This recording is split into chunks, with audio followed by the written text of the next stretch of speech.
Now, for more on this, Ann Fitz Gerald, the director of the Balsillie School of International Affairs, joins me live from Waterloo, Canada. Welcome. So, as we might have expected, the U.S.'s top diplomat was extremely diplomatic in his statements while in Africa. But the U.S. has been heavily accused on social media of siding with the rebel group TPLF. Do you think the U.S. has shown a bias?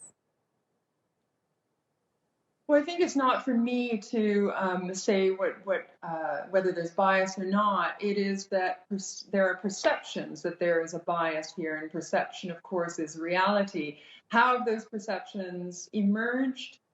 Well, because of inconsistencies and perhaps what the U.S. policy has not done rather than what it has done. So, for example, following the unilateral ceasefire in June of this year, the conflict expanded, it crossed over the borders into Afar and Amhara, and we kept seeing through official U.S. statements calls that put little weight on the destruction to humanity, to properties, to livestock in these two other regions. The focus stayed on the region of Tigray, which was in great need as well. But the other issue that we didn't see forthcoming were bold calls from the United States for the TPLF insurgent forces to withdraw from Amhara and Afar.